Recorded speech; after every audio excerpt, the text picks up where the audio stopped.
Hello, this is Dr. Aeronautics. Today is the third tutorial in the XR-2 Ravenstar flight maneuvers. We're going to cover the attitude hold autopilot, the airspeed hold autopilot, how to operate the scramjet, and then we're going to demonstrate the descent hold autopilot capabilities and the autoland feature. Today I'm demonstrating the Angel Black skin for the XR-2 Ravenstar. Okay, let's go ahead and get started. Like before, I'm always going to tell you what I do so that it gets ingrained into your memory. So let's turn our HUDs on right now to get the APU started, to get AF control surfaces. Pitch on.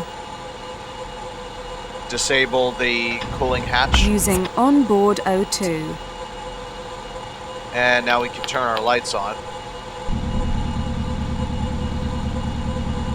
And what we'll do is we'll take off and turn to the west so that we stay over Florida and climb to an acceptable altitude to be able to demonstrate this.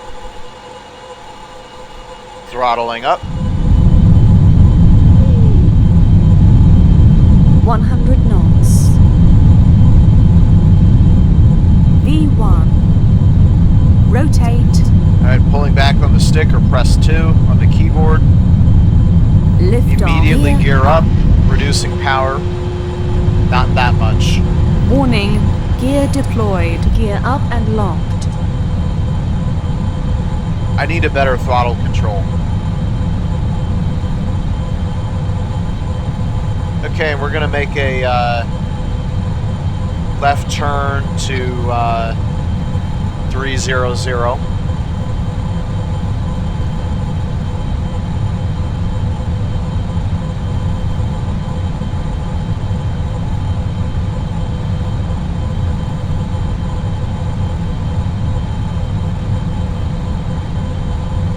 Generally on climb out, you want to keep your speed between 200 and 250 meters per second. You don't want to go any faster than 250 because it'll put unnecessary stresses on the AF control surfaces. Is that a texture glitch? That is a texture glitch. I'm not used to this in this particular build. Well, not build. This particular package I have installed in Orbiter. I have like 5 different installs with various add-ons, and generally the more the add-ons you put in there, the more you can expect the software to glitch out. But the only thing that this has is basically the entire solar system above 20 kilometers, and even some of it under 20 kilometers. But ideally that shouldn't cause that sort of situation to happen. Okay, so I have the HUD on atmospheric right now, and because we're in the United States, we're going to use US custom units. Well, technically, because we're in aviation below 100,000 feet, we're going to use feet. So we're at 8,000 feet now. That's a good altitude to demonstrate this at. I'm going to pull the power back just a little bit here. And I don't want to touch the stick anymore, so how am I going to pull the autopilot? Well, right now, if you press 2, or you navigate using this multifunctional display here, so we're starting to lose altitude now. To stop that, if you notice, the pitch is negative, so we need to set the pitch positive again. Right now, the status of this autopilot's disengaged, and it's set for pitch. So if I press this button, it'll let you set angle of attack, but we're going to talk about pitch first. So we have a pitch readout right here, and we're going to still lose altitude. You got to remember the little airplane on the bar right now, that's the direction your nose is facing. But the cross, the only thing that you can still see when I do that is your prograde velocity vector. And if that's below the horizon, you know you're going to lose altitude. So right there, boom. If I look down, pitch of 1.1 degrees is what I wanted. So if I want to hold altitude at the speed that I'm going, I engage the pitch hold autopilot for the velocity that I'm at. So unfortunately with the XR-2 Ravenstar, there's no good way to hold altitude. So what you have to do is you have to match a speed to a pitch. For example, if I cut the engine and let us to decelerate, even though we're maintaining that pitch of 1 degree, we're going to start losing altitude. And if I start adding in thrust, there comes a point where even though we're maintaining 1 degree of pitch, we're going to climb anyway. So you have to pick the correct speed that corresponds with just the right angle of attack at the right pitch for you to endure level flight.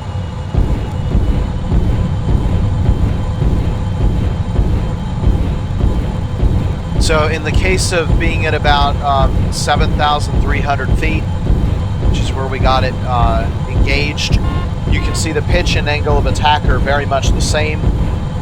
If they are, it means that your airstream is at the horizon, and that's exactly where our prograde velocity vector is. And we're basically now in cruise. So at 7,300 feet, 246 meters per second, pitch up plus 1 degree, and your current vessel mass being, let's see, where is it down here? There it is, 76,400 pounds. This is the correct orientation that you want to be in.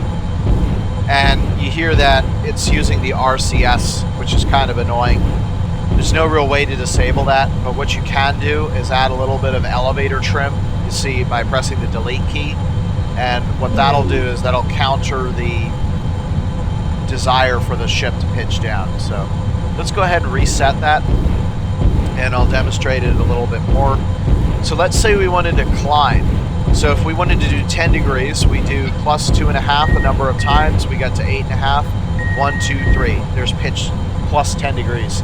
So what that's going to do is that's going to put our little airplane up on the 10 degree line. And we're going to climb like that.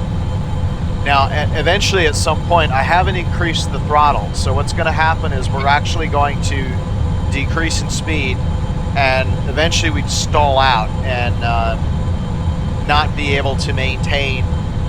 And unlike the Delta Glider 4, which will basically tell you insufficient to maintain, you'll get a CG shift. And the danger of the CG shift is if you get too steep a shift, you could lose control of the craft. So don't make the craft go too slowly. Okay, we're at 12,000 feet. Now let's go ahead and maintain minus 5 degrees. So I just pressed that a number of times.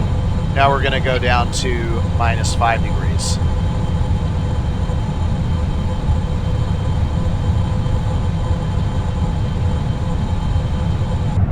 Okay, so for angle of attack now, if you remember what that is, it is basically the angle that the incoming airstream makes with the wing chord. To get the wing chord, you basically, for a delta wing it's a little bit difficult, you basically need to identify the front of the wing, which is right about here, the back of the wing, and draw a line between the two.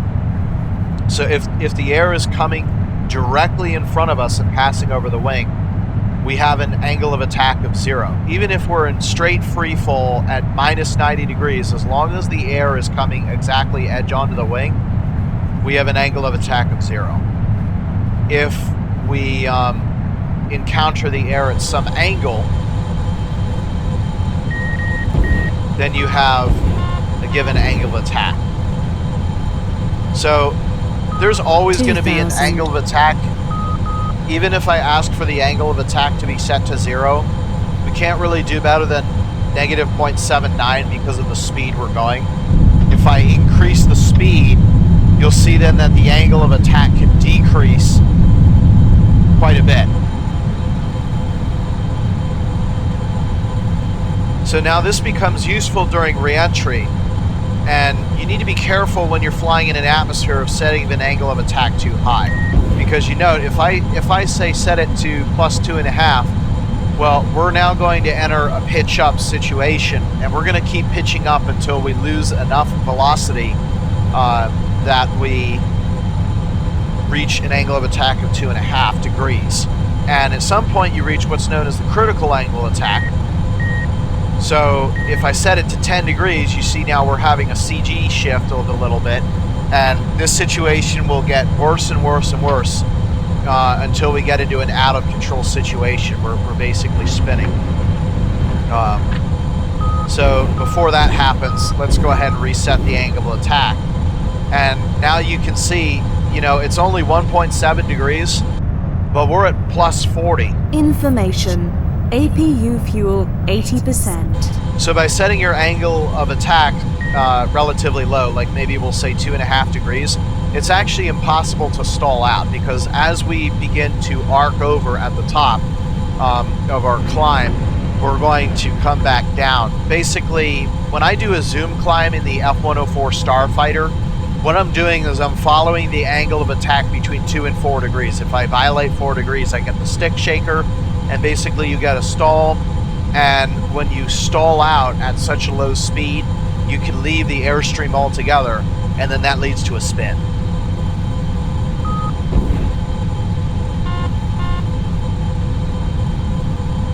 Let's go back to pitch.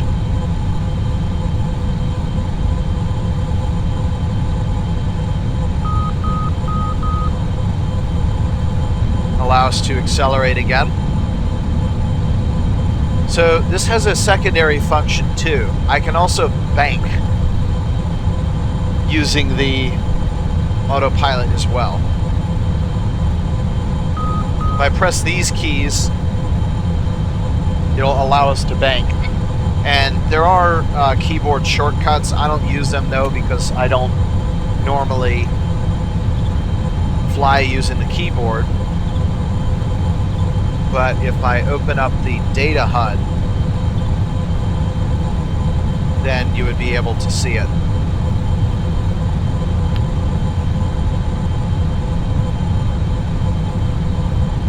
So it's the numpad 2 and 8 keys, and for bank it's 4 and 6. I just don't really find use for the keyboard, and you'll see we'll get updates just like that.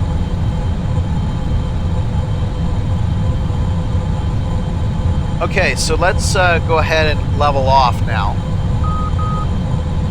We're going to simulate an airliner flying at about 25,000 feet now. Or, as airline pilots like to say, flight level 250. And what we're going to do is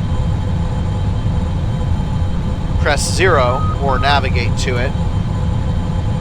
Either works. And here you have your airspeed, hold autopilot. Remember, we demonstrated this on the ground actually. We're just about holding level. So let's say that for 25,000 feet and our current fuel loadout, true airspeed of 280 meters per second is appropriate to keep us in the air. So I'm going to go to 275, 280, and then what I'm going to do is very quickly cut the throttle and then engage. So now what that's going to do is set our engines to always maintain that speed regardless of whatever angle we're at. Even if I drastically pitch up or down, the engines will compensate for that. So if I pitch up, you'll get an increase, pitch down, you get a decrease. And that's basically all there is to it. If you ask for a decrease, you'll basically cut the engines off until you decelerate to that speed. If you ask for an increase, you'll get full thrust until you get in the vicinity of that speed. These autopilots work really well. Sometimes I've had a little bit trickiness on the set pitch where it won't be able to maintain precisely what you want, but it'll come pretty close within about 0.5 or 0.4. So yeah, we'll revisit the set angle attack autopilot when we demonstrate the reentry. in a future episode. Okay, so that's it. While we're flying along here, I'm going to tell you about the scramjets. So when you start a flight, you want your scram doors closed. The scram doors are located on the underside of the XR-2 Ravenstar. They're kind of really hard to see.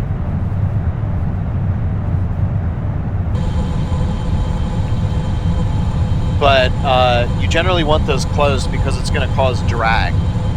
So in the XR-2, there's a number of things that you should pay attention to. First of all, your scramjet temperatures over here, which were bogus they didn't really function for the stock Delta glider, actually do function here.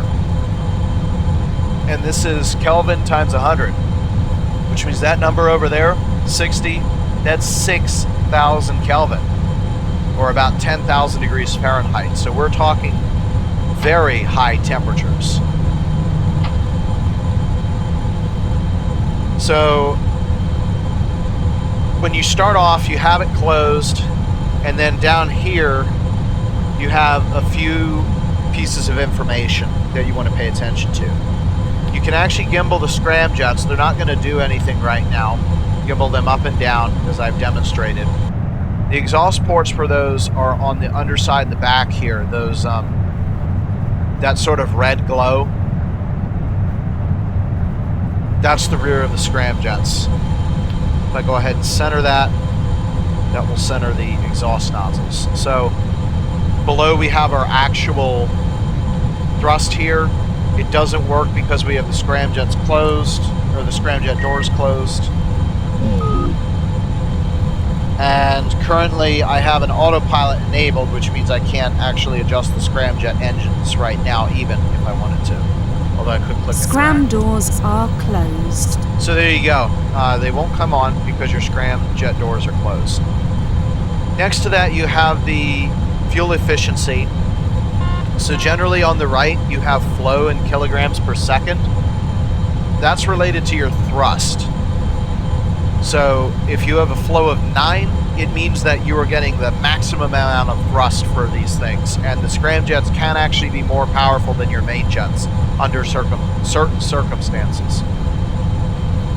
The specific fuel consumption is kilograms per kilonewton seconds. It's basically your 1 over your ISP. How efficient your scramjets are. How much you're being pushed forward per unit of fuel that you burn. Lower numbers are better.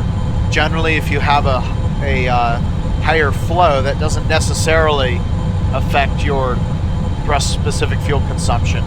That's generally related to the area that you fly in. The other instrument that is very important to monitor is over here by the interval timer 2, your dynamic pressure gauge over here. Generally, when you start out, you want to start with about 24 kilopascals of pressure, and the faster you get, you want to wind that down to about 2.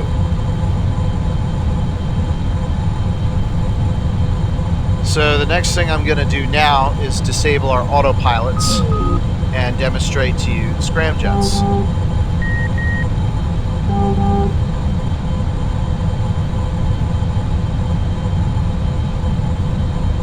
So if we try to open the scramjet doors now, they will open, and in the front you can kind of see there's the inlets on the underside. Okay, now watch the thrust in kilonewtons change, and you'll see the fuel tick down. If I Alt plus, there we go. And now if I shut the engines off, there you go. That's just the scramjets. Now, look at what's happening. Even if I level off, you'll see that our speed is decreasing. Don't be alarmed.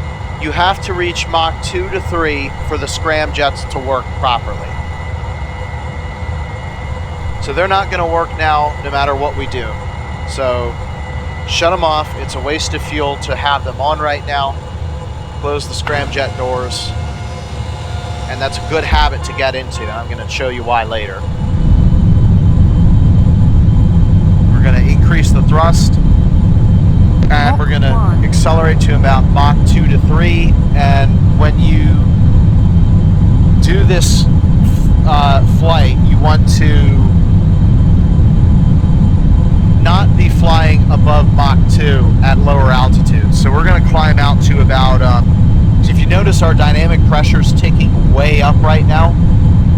If we get up to about 80,000 feet, that'll put us in a situation where we're in a good place to start the engines. If your dynamic pressure is too high, again, you're just wasting, you're wasting valuable fuel.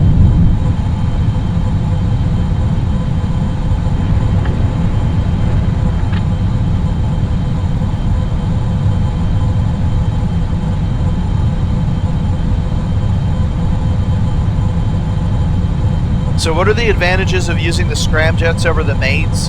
Well, the scramjets don't carry oxygen. The oxygen comes from the atmosphere, which means that they actually will give you a higher specific impulse. The scramjets per kilogram, if you fly the trajectory right, will give you more bang for your buck than will your main jets. Your scramjets also only work in the atmosphere of Earth because it's the only planet with oxygen. So that doesn't necessarily mean that scramjets don't work in other atmospheres. It's just you might need to rely off a different chemical reaction, like carbon dioxide. Choose something that reacts with carbon dioxide APU as your fuel. 70%. Okay, so we're Mach about 3. Okay, there's Mach 3. Let's hold that right about 905. And we're just about 80,000 feet right now. So let's go ahead and try to start the scramjets again. I open the doors up again. Watch your temperatures now. Still pretty low. The scramjet temperatures are something that you're going to want to monitor, which I forgot to mention. That's over here by your dynamic pressure gauge. And again, yeah, you want to use your scramjets on the ascent when you're at about 80,000 feet in Mach 3. So basically, when you are about as high and as fast as an SR-71, that's where your scramjets really start to kick in. And that's exactly where we are right now.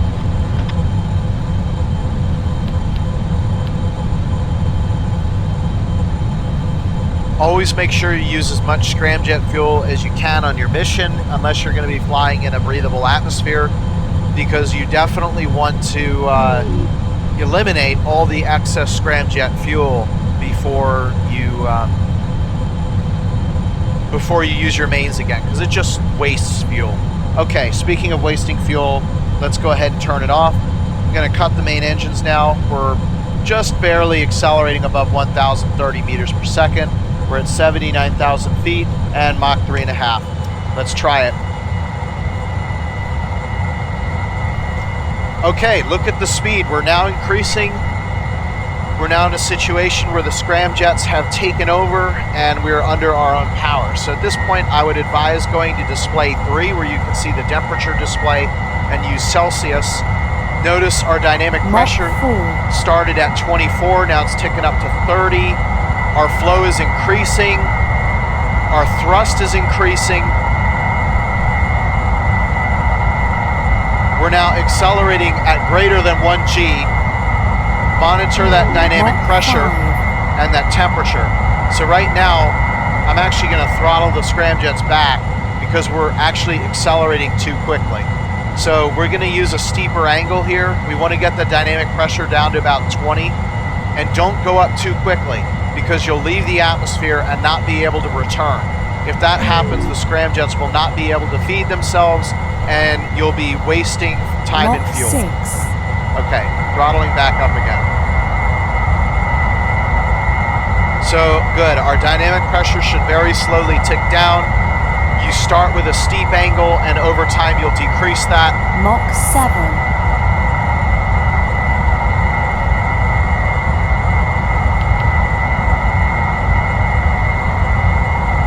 And I can even adjust the trajectory of the Mach craft 8. as well.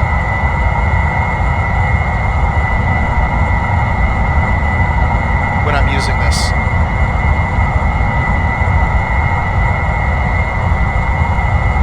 Mach 9.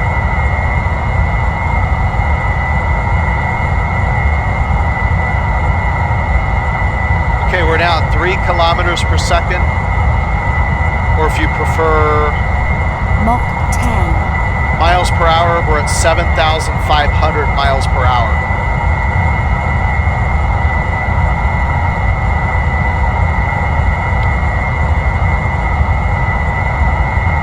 Mach 11.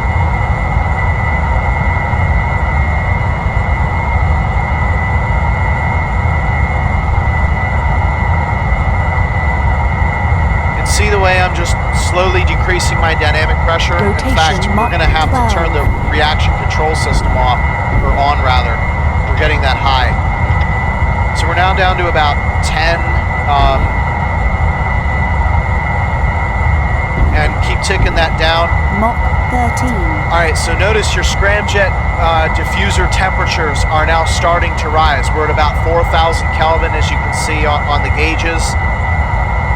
What's going to limit our maximum speed is the scramjet diffuser temperature. Once we reach about 7,000 meters per second, they're going to get too hot, and we're going to have to shut the engines down.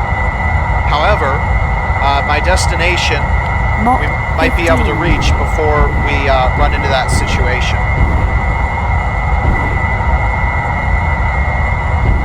So we're at 8.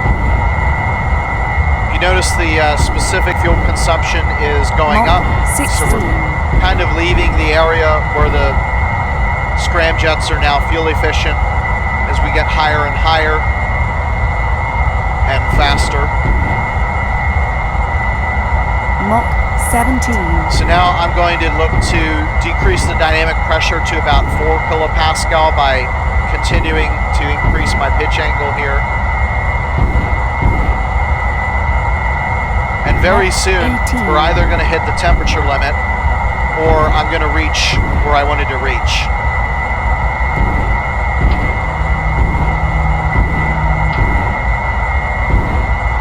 Mach 19. Okay, now we're above 7,000 Kelvin. We're getting close.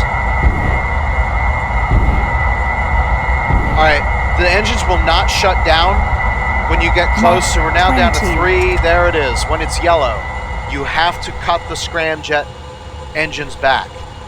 You have to. If you do not, you will overheat like you're re-entering and you will explode. Do not forget to close the scramjet doors. Because if you look at the temperature, if I continue accelerating under thrust, you see what happens? The temperature increases. And it will continue to increase the faster I go until the ship blows itself apart. Shut those scramjet doors. Watch the temperatures. Now we're safe.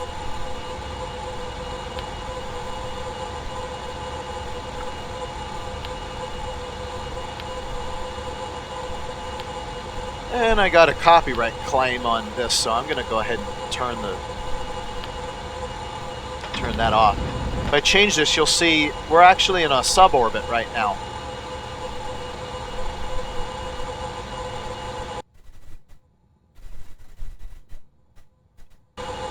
Let's see, it looks like we're over, I'm going to say we're over Missouri right now. In fact, if I press F9, we could do just a little bit of sightseeing here. Okay, now we're over Nebraska. Yep, that would have, yes, that would have been, yep, Kansas City. That was in Missouri, now we just crossed into Kansas.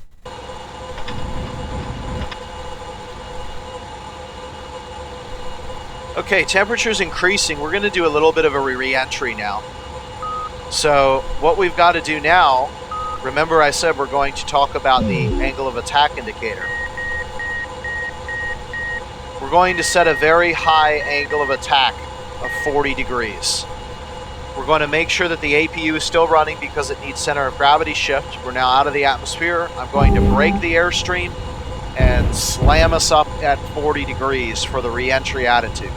and I'm going to monitor the temperatures, and I'm going to press 8-2 as necessary to ensure that we re-enter to Glacier Park International. Mach 20. I'm also going to go ahead and open up the aerobrake MFD and target Glacier Park.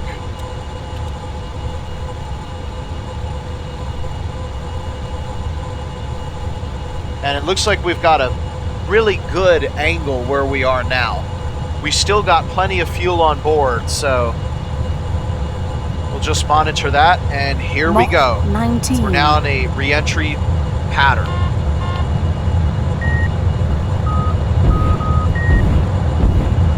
We're going down too steeply. I'm going to decrease my angle of attack now quite a bit. And what I'm looking to get is my vertical speed down lower so that we don't disintegrate. Mach 18. Down to about 50 because I don't want to bounce.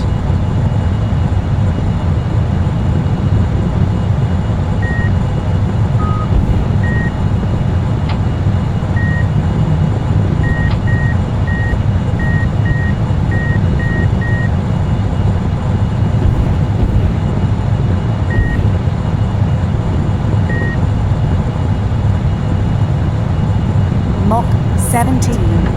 Okay, that's a good angle of attack now. Don't worry about what I'm doing. I will have a separate re-entry tutorial. What I'm basically doing now is just demonstrating to you how I use the Mach 16. angle of attack autopilot for a re-entry.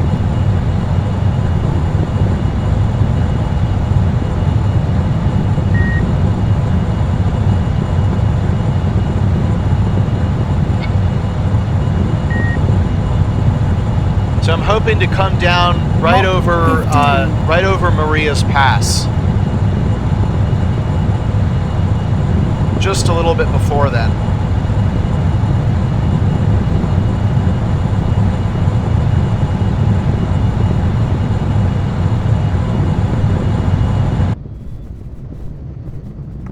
You can see how red hot we are right now in absolute full re-entry.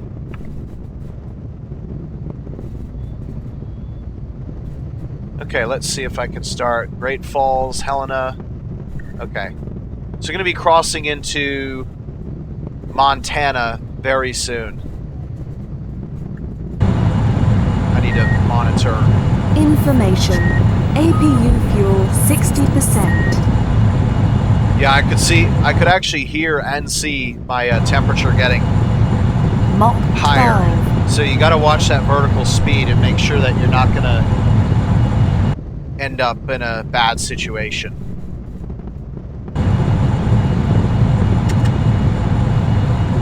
Mach 11.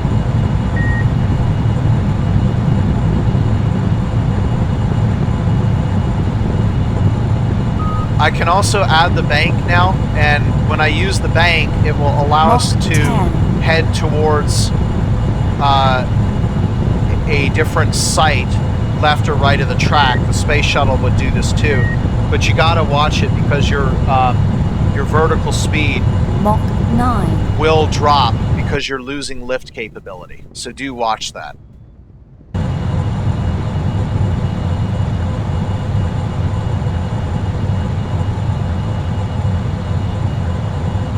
Mach 8.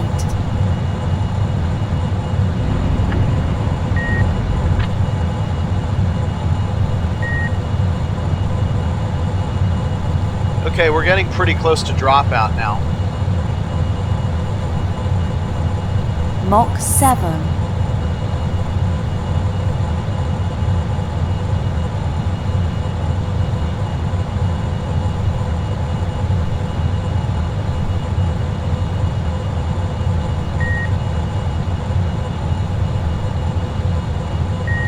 Mach 6. Okay, there it is. I've driven trains down off that area before. That is going to be the BNSF Highline subdivision. Mach 5.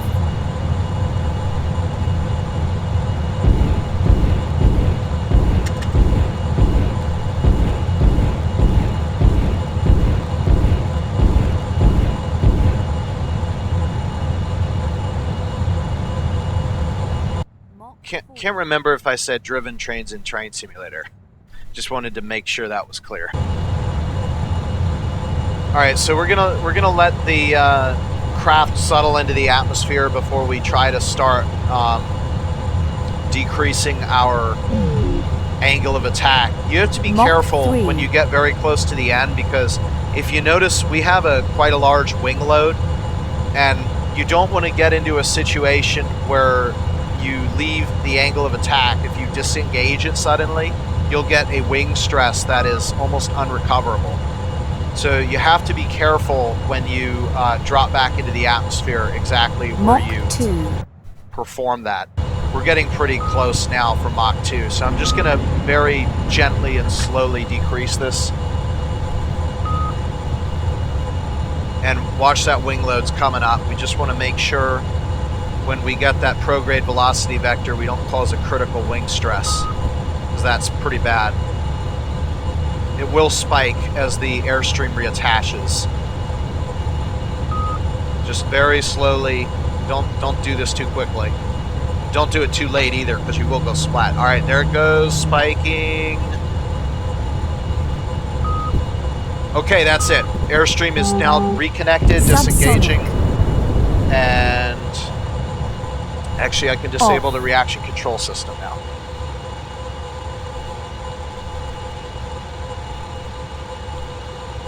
Perfect. We're heading straight for Glacier Park International. So that's going to give me just enough time to do what I want to do, which is demonstrate the descent hold autopilot and landing autopilots.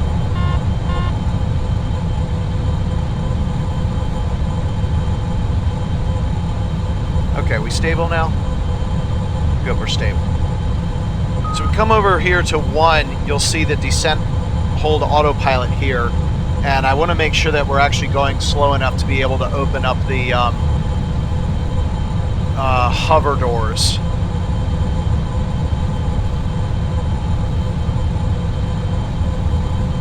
Is it not listed here? Well, that's kind of weird. It doesn't list the hover's maximum dynamic pressure. Well, we're going to have to look that up.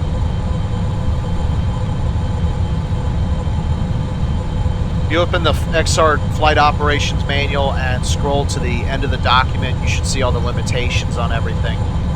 I need to bring up the, oh man, the people hiking would hate me right now. I'm at 45,000 feet making sonic boom after sonic boom.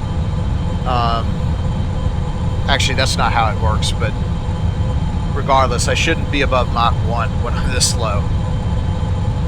So, where is it?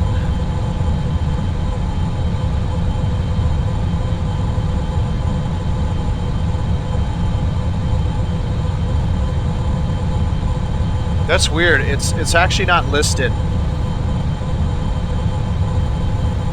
Okay, well, save and try to open the doors then.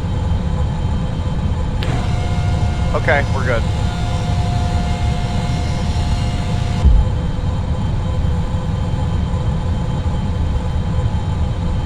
Okay, so now what I'm going to do is I'm going to go over here and activate the pitch autopilot. Whoops, still have that set to bank. Zero the bank. And tell us to hold the pitch. So we're decreasing, and if I turn the engines off, we're going to continue decreasing in speed. So if I want to hover, that's rate set to 0, engage. I've just turned on the hover engines, and we're now using those to hold altitude. Now, I don't want to turn those on forever, so let's go ahead and disable that by pressing the space bar, and it's not going to lower the engine, so I'm going to have to press the period key until our hover engines get turned off again. And I'm going to shut the doors because we really don't want those open when we're not using them. And speed up to about 300 meters per second again, and just make for Glacier Park International, and we're going to do a nice hover and auto land there. Mach 1. Now would be a very good time airspeed, hold autopilot.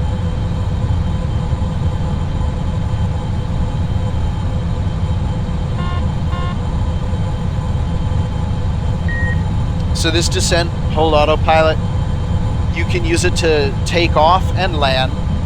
If you set the rate positive, you'll ascend. You set it negative, you'll descend. It's in meters per second, and you can go all the way up to 999 meters per second, although that would take quite a lot of clicks to reach 999.9 meters per second. Subsonic.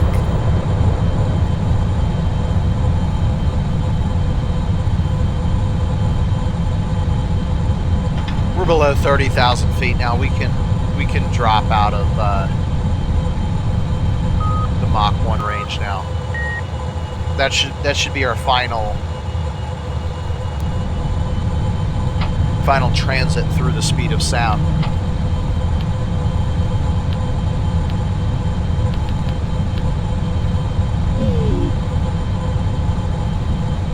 Guess I should also probably actually no, we're not landing on a runway. Never mind. It's going to look up the ILS frequency. See how the angle of attack is doing. 1.7 degrees. We could probably drop another 250 meters per second, or not 25, and drop.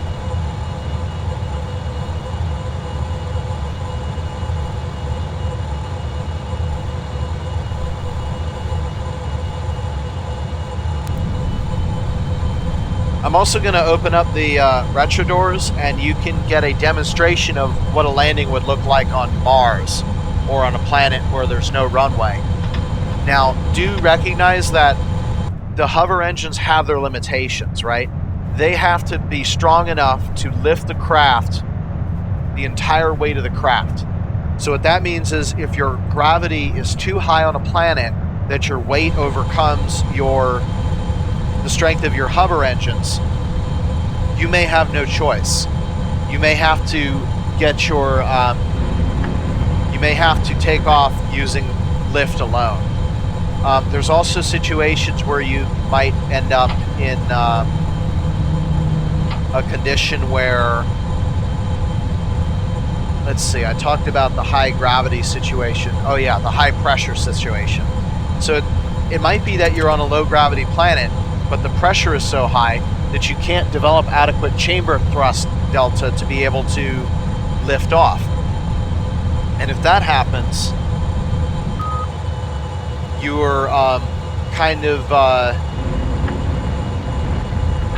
of in trouble if you're trying to land. If you're trying to take off, well, put it this way. Takeoff or landing, you have to use a runway in those kinds of situations.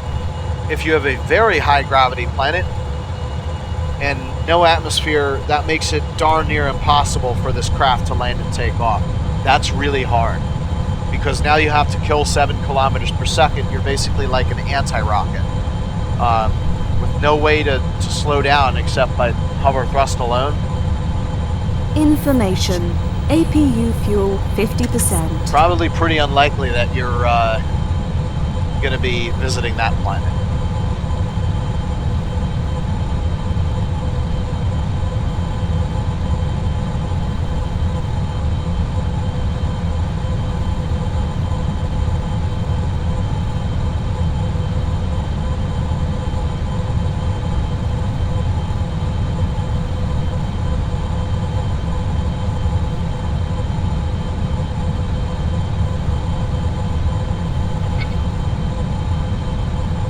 Alright, let's start setting up our descent hold autopilot. So we're going to be pretty high when we come over the base, maybe about 5 kilometers. So let's set the rate up to, let's see, 5 kilometers is going to be, we went 50 meters per second, that would take about 100 seconds to drop. So let's set it to a 3-minute drop at 25 meters per second for the descent rate that we're going to hold.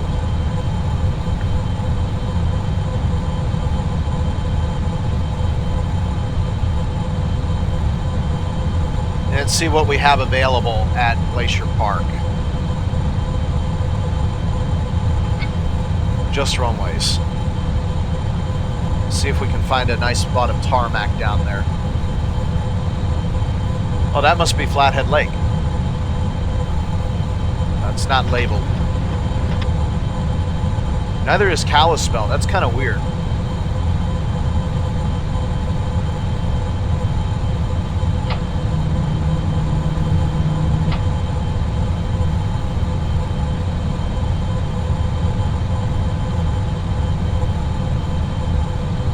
Okay, let's start setting up for our landing. So let's check and make sure dynamic pressure is pretty low again. I just want to make sure that that's under the limitation for the retros. Yeah, should be okay. 5,000.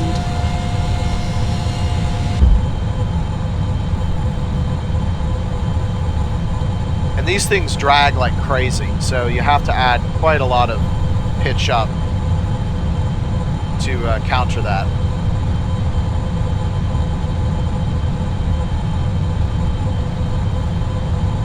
So we're traveling at about 250 meters per second. What I'm going to do now is look at the retros.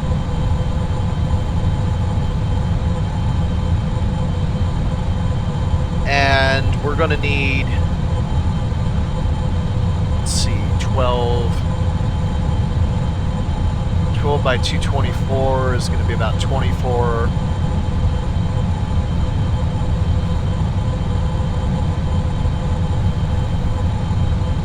We need about 4 kilometers to break.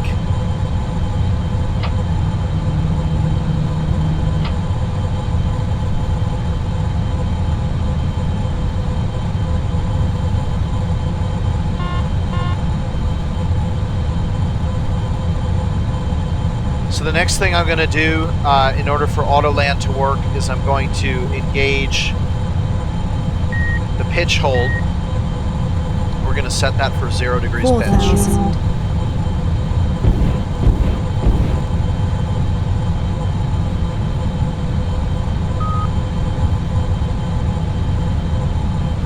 Warning, coolant temperature. Oh dear. Remember what I said about flying in the atmosphere and how you need to have your radiator open, which we can't open right now? I'm not going to reset that master warning. We're on what's called a wrong side failure, which means if I ignore that warning, the problem's only going to get worse. So I'm actually not going to acknowledge that warning until we're in a situation where I can open up the radiator. That should happen when we get slow enough by adding in the when we add the retro thrust to slow down.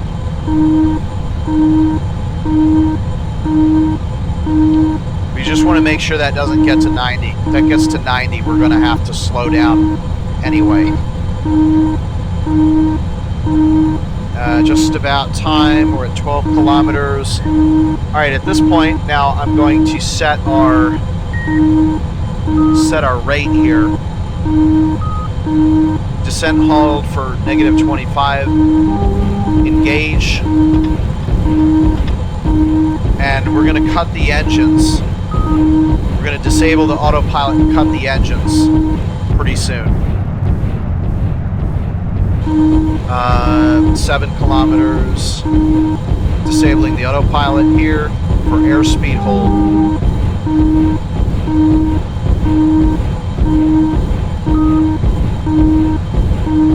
Well, that's weird. It re-engaged itself. I think I hit it twice. Okay, time. Cut the engines. Retro doors are closed. Open up the retro doors. And we're going to start slowing down now. And as we slow down, we're going to lose our vertical speed here. And unfortunately, I forgot to open up the retro doors. So we're going to overshoot just a little bit.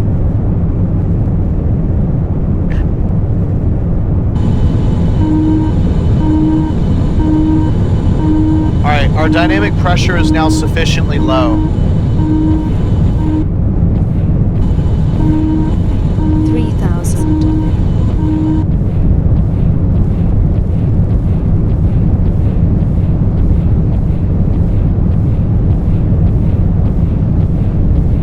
now going backwards.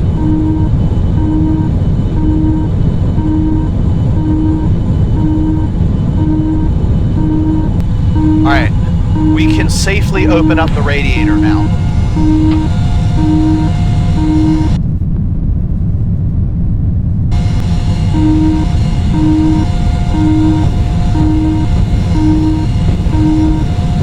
Okay, so what just happened there was a little bit of a spin because we're flying in an atmosphere and we're going against the direction of the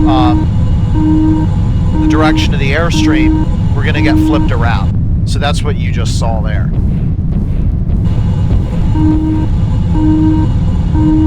Pretty soon that alarm should turn off.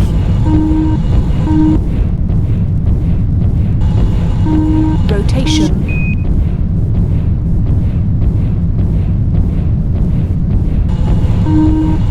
At this point, we can go ahead and decrease the rate. 1,000. And now would be a good time to lower the gear. Gear down. 900. 800. Gear down and locked. 700. Coming down too quick. Slowing again. 600.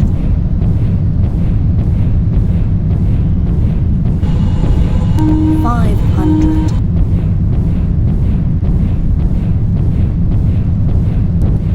400. Going down to 10. 300. Alright, going down to 5.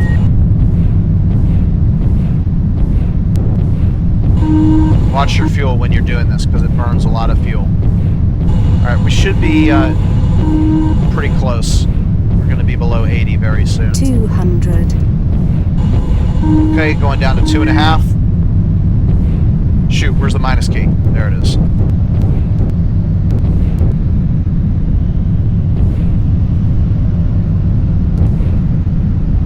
Okay, let's go to translation. Going down at 0. We're now below 80 Celsius. And now I'm going to hit the autoland key. 100. 75. 50. Make 40, small adjustments for the wheels 30, to stop when we touch down. 20. 15. 10. Whoops. Press the 2 key by accident. 10. 8. 6. 5. 4. 3. 2. 1. Okay, we're just going to have a little bit of Touchdown. minor skid, Wheel stop. and it disables itself. So, normally I would have liked to correct that skid, but because I don't have a separate, I don't like to use translation with the joystick. I prefer to not do it that way. Let's get the external cooling hatch open Using external O2. and watch that temperature drop. External cooling online. Yeah, that's just going to go way down. Yeah, I could have used the joystick to stop our lateral motion, but I prefer to use the keyboard, and the keyboard is going to work these rates. As you saw, I hit the 2 key by accident a little bit earlier on the way down. Pitch off. Okay, let's see. Let's close a couple doors here. Information. APU fuel 40%. Yeah, and we're going to turn off the APU any minute now. Rotation off. Alright, now watch how fast this drops now. Boom. That's what happens when you're cooking and you open both your radiator and your external cooling hatch. So here we are. that's the course of the tutorial. We basically crossed a good portion of the United States from central Florida up into western Montana. Covered attitude hold, airspeed hold, scramjet operations, descent hold, autopilot, as well as the autoland. So guess what? Using everything that I've demonstrated this time, we can now safely move forward to the Kennedy Space Center to low Earth orbit walkthrough. Make sure that you want to become a master at this kind of thing. Practice these sorts of flights because they'll make you better and better and better until you don't know how you can do things certain ways, but you just do. That's a great feeling when you get to that kind of stature and ability with flying. I've been Dr. Aeronautics, and I will see you guys next time. Bye-bye.